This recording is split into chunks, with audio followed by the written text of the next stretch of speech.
Brows part 2. Okay, so we made a mark right here, and I should probably tell you where exactly or how far to back up. You want to be directly above your tear duct.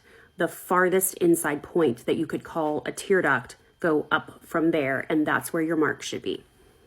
You won't have to do this every time. This is just to map it out and to tell you where the proper ratios are for that golden triangle.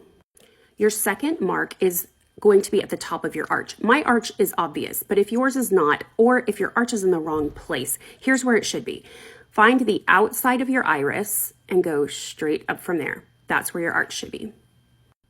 So I've made a little dot right there. And then we talked about this one already. Nostril to the outside corner of the eye.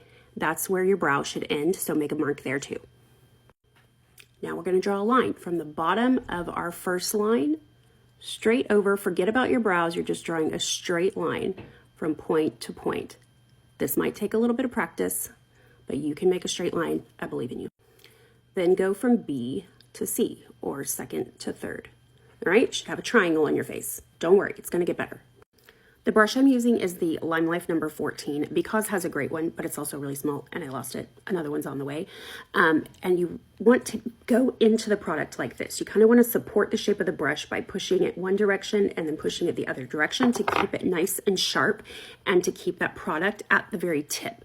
And then we're going to go in and starting at the bottom of your line, you're going to make little hair-like strokes going straight up. And it's going to take a little bit of practice. You're going to want to start drawing it outward. As soon as your muscle memory kicks in or you get distracted, you're just going to start doing this. Don't do it. Back up, take your time, force yourself to create a new habit and go straight up. See that angle is pointed, the brush part is pointed down. So that's what touches the bottom line and you go straight up.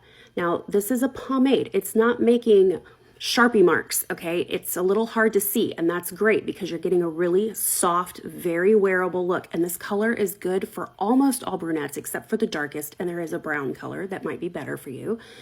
But now we have to talk about these starting points.